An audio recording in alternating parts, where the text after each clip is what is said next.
Welcome sa Durs TV. Kung interesado ka sa ganitong news, huwag kalimutang isubscribe ang ating YouTube channel. Maraming salamat! Welcome po ulit sa ating panibagong update tungkol sa Kim Pao. Ihahatid ko po sa inyo ang pinakabago at pinaka-latest na mga kaganapan tungkol sa kanila.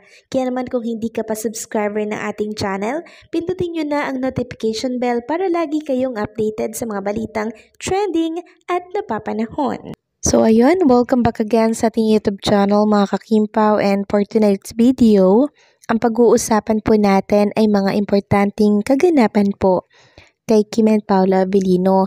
So kaninang maagang-maaga, mga pahapon na to mga kakimpaw, no? Si Chinita Princess po ay nagtungo dito sa PBB House. Eviction night kasi.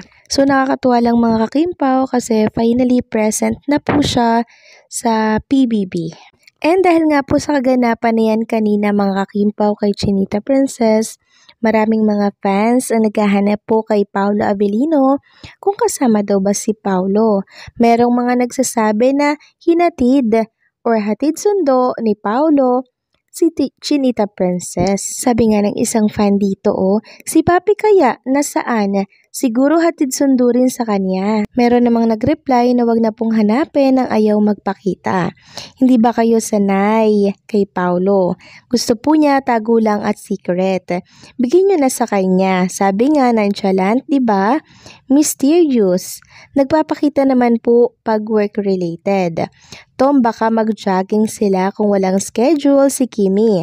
Wait na lang po kung kailan gusto ni Avellino maglapag ng ayuda.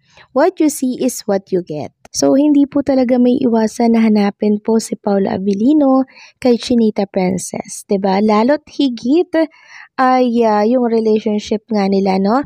Hindi po talaga may iwasang may maghanap at may maghanap kay Paulo. Pero ito lang yung masasabi ko, hinatid man or hindi si Chinita Princess dito po sa PBB, okay lang po yun. Kasi araw-araw naman silang magkasama mga kakimpaw eh. Next topic naman, pag-usapan natin itong pinost ni Chinita Princess kanina. Ito po ay video nilang dalawa ni Paula Avellino.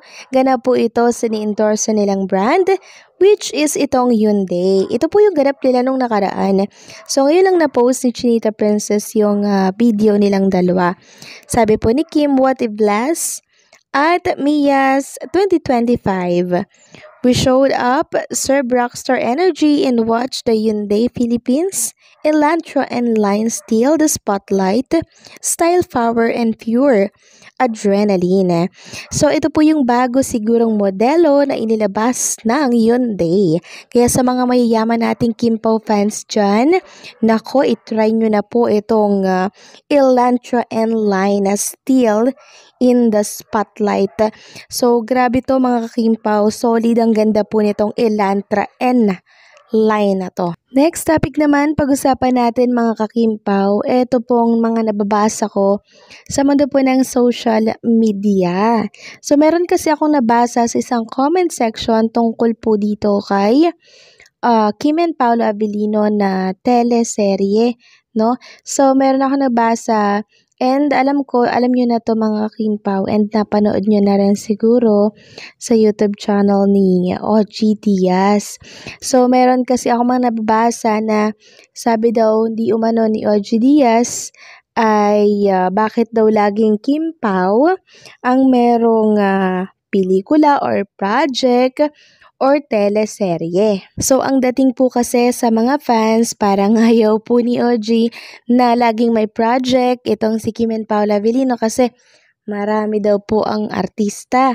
So, bakit Kimpaw ng Kimpaw ang merong movie, ang merong project?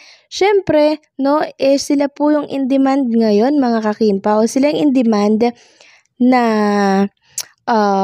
love team, 'di ba? Sila po yung laging hinahanap-hanap ng mga kababayan po natin dito sa ating bansa and syempre abroad. So syempre kung sinong in demand, yun po ang bibigyan ng proyekto. Alangan namang magbigay tayo ng proyekto doon sa hindi naman masyadong sikat. Wala namang masyadong nakukuhang suporta, di nalugi naman po dyan yung producer, di ba? So, business lang po yan. Kung saan malakas at talagang kikita sila, syempre, doon sila magbibigay ng proyekto. Kaya ngayon mga kakimpaw, yung ibang Kimpaw fans, talaga naman pong abot-abot ang inis dito kay OG, no? Dahil po sa kanyang di umano ay binitawan sa kanyang YouTube channel ba yun? Basta nabasa ko lang ito mga Kimpaw sa isang comment section. Hinahanap ko na kasi yung screenshot na wala dito sa phone ko. Kaya wala akong may pakita sa inyo mga Kimpaw. Pero hindi ko nalimutan yung nabasa ko doon.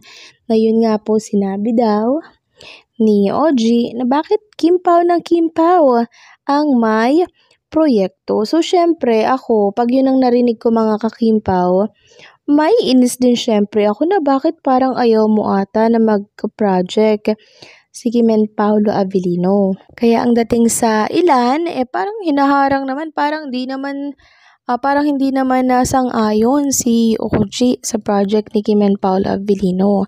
So, ganyan po kasi ang dating sa ibang mga fans.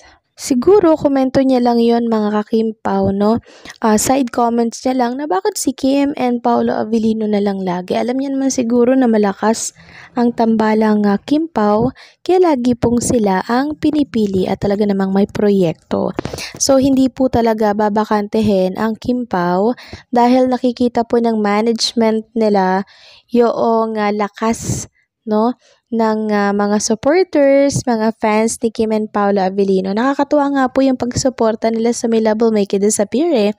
Talagang nagpapa-block screening sila. Ang daming nagpa-block screening na mga Kimpaw fans. And syempre, malaking tulong po yun sa mga project, no, or kay Kim and Paulo Avellino. Napakalaking tulong nun. Kaya lagi po nagpapasalamat si Kim Chiu and Paulo sa inyong pagsuporta.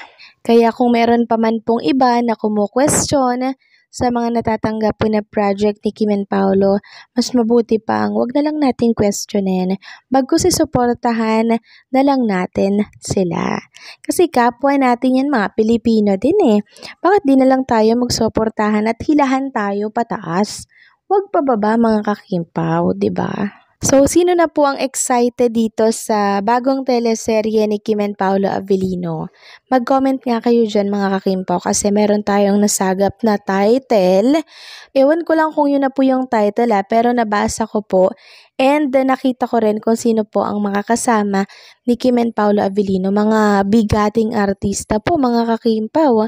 At medyo parang action to. No, medyo may pagka-action to mga kakimpaw.